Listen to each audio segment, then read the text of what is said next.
Hello everyone, my channel daily exam update में आप सभी को बहुत बहुत स्वागत है। भाई 10वीं पास आप सब किए होंगे या 12th पास किए हैं, पर आप लोगों को हम इस वीडियो में 2 से 3 पॉइंट सबसे महत्वपूर्ण बताने वाले हैं, जिसको खास रूप से आप लोगों को ध्यान जरूर रखना है। क्योंकि इससे पहले देखा गया है कि कई लाखों बच्चे इसके लिए एलिजिबल तो होते हैं, वे भी उनको स्कॉलरशिप की जो छात्रवृत्ति की राशि होती है वह नहीं मिल पाती है।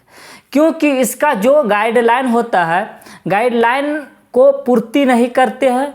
तो सभी दोस्तों को क्या क्या गाइडलाइन करना है, पहले उसको सबसे ध्यानपूर्वक समझना ज़्यादा ज़रूरी है। और उसके अकॉर्डिंग, उसके अनुसार आपको कुछ डॉक्यूमेंट है और उसको भी आपको तैयार करके अभी से ही रखनी है। सबसे पहले मैं आप सभी को बता दूं कि यदि आप 10th पास किए हैं या 12th पास किए हैं तो मेघासॉफ्ट के माध्यम से आपकी जो स्कॉलरशिप राशि है वह दी जाती है। मैट्रिक पास करने पर आप जानते होंगे कि लड़का हो या लड़की दोनों को छात्रवृत्ति के रूप में मिलते हैं पैसा। तो जानते होंगे कि प्रथम श्रेणी का 10,000 रुपया और सेकेंड श्रेणी मतलब कि सेकेंड वाले को सिर्फ एसी और एसटी को जो कि 8,000 रुपया मिलता है। इंटर पास करने पर आप जानते होंगे कि सिर्फ लड़कियों को जो कि 50,000 दिया जाते हैं और इसके अलावा पोस्ट मैट्रिक स्कॉलरशिप भी साथ साथ चलते हैं। इस स्कॉलरशिप के साथ 10वीं अगर आप पास कर जाते हैं, आगे कहीं भी और पढ़ाई करना चाहते हैं और जारी रखना चाहते हैं तो बिहार से तो भी आपको बेनिफिट इसका मिलता है। तो इन सभी स्कॉलरशिप में एक गाइडलाइन दिए जाते हैं कि अगर आपको इसका बेनिफिट लेना है तो आपको क्या क्या गाइडलाइन आपको फॉलो करनी है वो समझ लीजिए। सबसे पहला काम है क्या करना है कि आपकी जो 10th का मार्कशीट है और 10th का मार्कशीट में देखिएगा आपका नाम क्या है, आपका डेट ऑफ बर्थ क्या है, आपके पिता का नाम क्या है, माता का क्या नाम है। इसके अनुसार आप आधार कार्ड में जो आपका आधार कार्ड रहेगा उसमें आप देखिएगा कि आपका नाम और आपका डेट ऑफ बर्थ, पिता का नाम, जो भी जानकारी है सेम टू सेम सर्टिफिकेट के अनुसार आधार कार्ड में वो जानकारी अगर मिलना बहुत ज़रूरी है। अगर थोड़ा भी मिसमैच जानकारी होगा तो फिर आपका स्कॉलरशिप का लाभ नहीं ले सकते हैं। तो ऐसी स्थिति में सबसे पहला काम अभी आपको करना है कि जाकर अपने आधार कार्ड को 10वीं के मार्कशीट के अनुसार सुधार लेना है।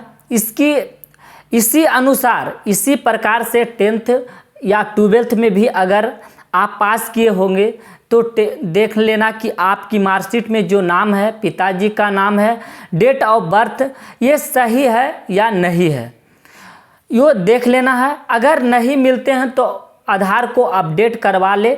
क्योंकि देखिए मार्कशीट अपडेट करवाना काफ़ी और सबसे अधिक डिफ़िकल्ट हो सकता है।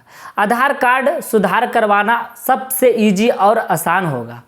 आपका जो सुधार हो जाएगा, आप अपने मार्कशीट को लेकर जाइएगा किसी नज़दीकी आधार सेंटर पर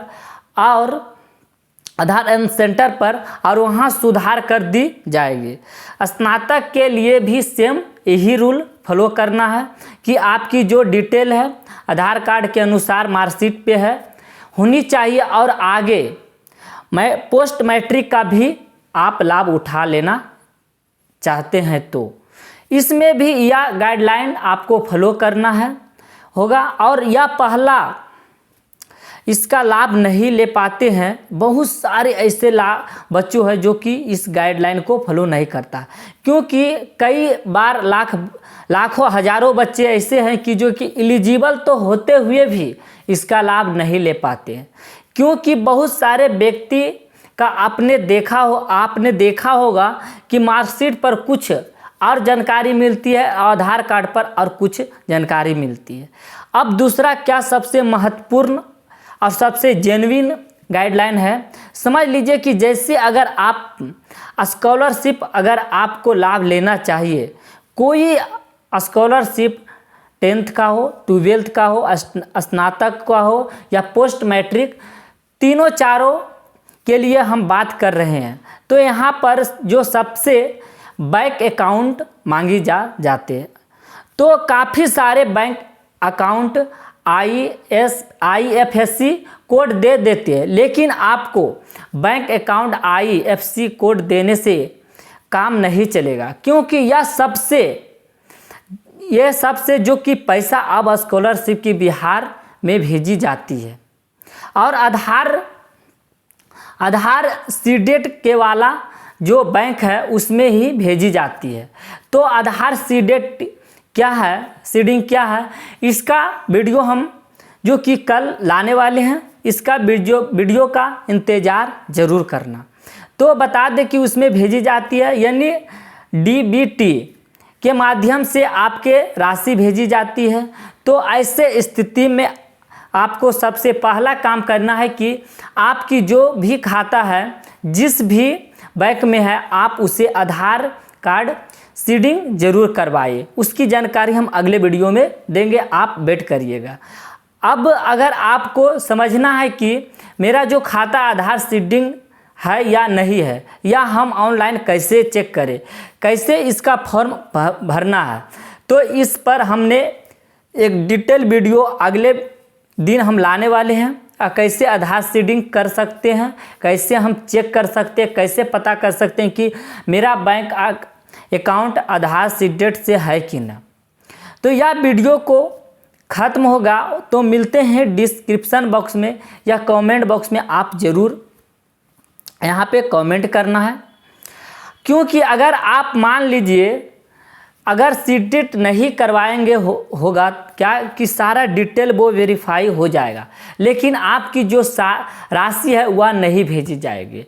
लास्ट में एरर आएगा कि आपका जो बैंक खाता है वह आधार सीडेट नहीं है, इस कारण से मैं आपको पैसा नहीं दे पा रहा हूँ। तो यह आप सभी को क्या है कि एक इनकम सर्टिफिकेट बनवाना है गाइडलाइन के लिए, और इनकम सर्टिफिकेट जैसे ही मान लीजिए कि स्कॉलरशिप के लिए अगर मई महीने से स्टार्ट होती है और जून महीने से यह स्टार्ट हो, तो उससे पुराना जो 1 साल से ज़्यादा हो सकता है, अगर आपके पास मैट्रिक का जो होता है गाइडलाइन, ये जो कि इनकम सर्टिफिकेट, ये सब ज़रूर एक न्यू बना लेना है। आप काम चलने वाला नहीं है, लेकिन सबसे बड़ी यही है कि इनकम सर्टिफिकेट आप नया ही बना लीजिए, सबसे बेहतरीन होगा, ताकि आपको कहीं भी कोई स्कॉलरशिप का लाभ लेने में आपको परेशानी नहीं होगी।